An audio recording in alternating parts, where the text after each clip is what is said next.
Howdy, folks, and welcome to another adventure.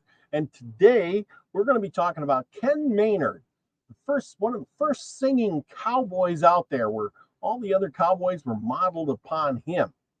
And so tonight we're going to take a look at him, and I'll give you a little bit of information we got about him.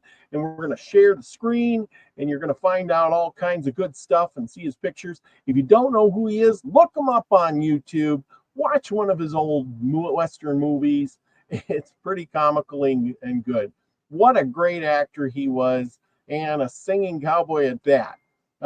Compared to nowadays, what they sing and do, oh boy, he wouldn't make it past the first round, but he gave it a good try.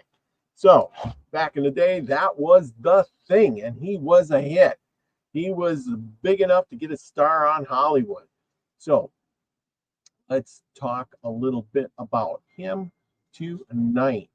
And we will share the screen, and share away we shall do. And maybe let's play a little bit of his music in the background too. We could do that even. But here we go. Ken Maynard. Ken Maynard was the first cowboy star to use musical interludes in films. He even took part in the singing on occasion. And he was impressed. He was impressed. His studio was not. From 1920s to the 1940s, he ranked high on the list of box office favorites. He was better suited to cleaning up the Wild and Woolly West with his fists, fancy riding, and six guns. Yes, and he was with a song and instrument.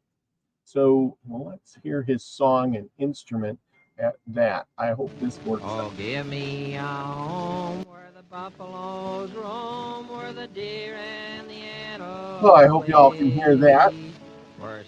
The son of a carpenter, Ken was born in Gary, Indiana. Indiana. He came from Indiana, people. He wasn't from out west. I come out of Austin's fair city, oh, Austin's fair city. The son of a carpenter, Ken was born in Very,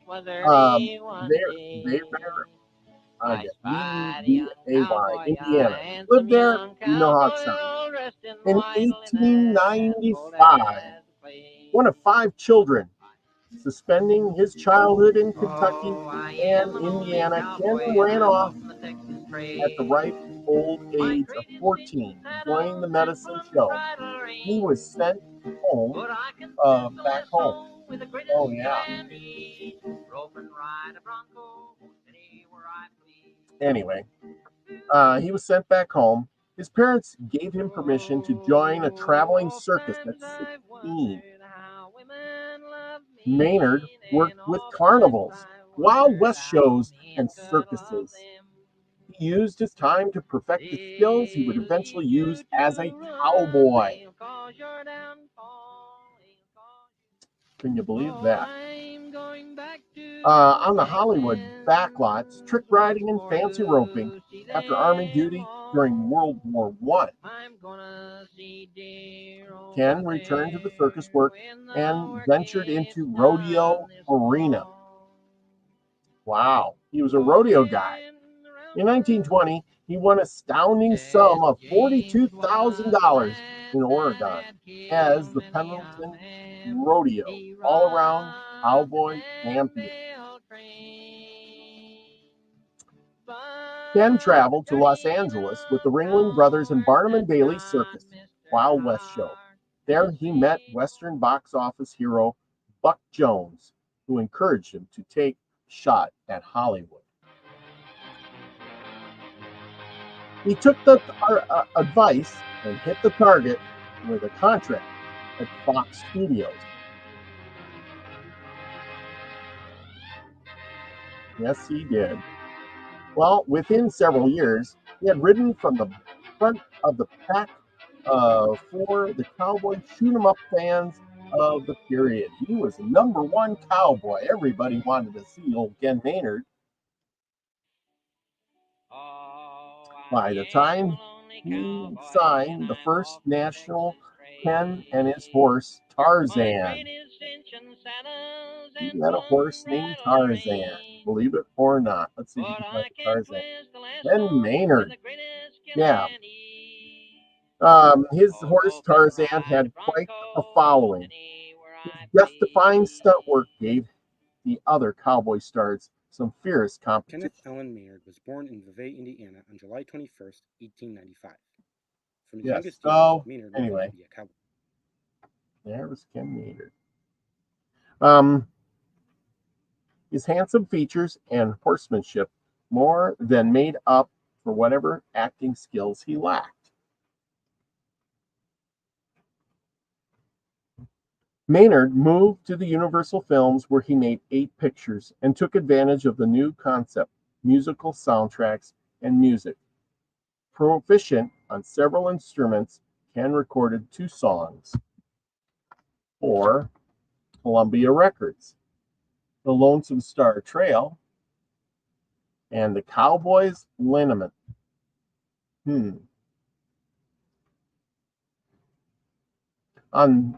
On film, he was the first of the box office buckaroos to exercise his real vocal cords in song. His real break came when the advent of sound in 1928. He burst into song on 2 occasions in 1930 film Sons of the Saddle, backed by 3 other cowpoke. The cowboy songs on the film were called Trail Herd Song and Down the Home Trail with You.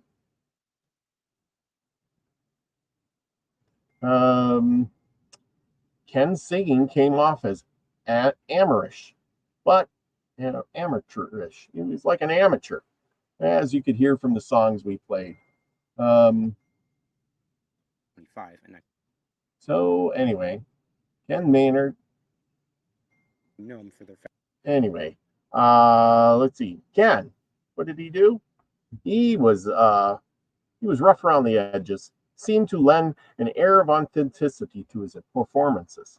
In 1931 and 1932, Ken worked at Tiffany and Worldwide Studios, where he stuck to his writing and roping. But he found his way back to the Universal in 1933, playing his fiddle and aptly titled Fiddlin' Buckaroo. In 1933, in The Trail Drive, he sat beside a campfire, looking the part of the authentic cowboy, performing on his banjo. Next, the hero, his saddle mates, sang Strawberry Roan in a 1933 film of the same name. He even wrote the music for the little song of his film, Wheels of Destiny. In 1934, Maynard changed studio homes again, moving this time to Mascot Pictures. The film in Old Santa Fe started off with one of Maynard's own songs. But he heard, but the head of Mascot, Nat Levine, had little appreciation for Ken's singing ability, and so his voice was dubbed. Millions of fans who now remember Gene as the first of the great singing cowboy legends are indebted to Maynard, pioneer of the horse opera, who originally created the audience that would propel Gene and numerous others to fame. We're talking about Gene Autry.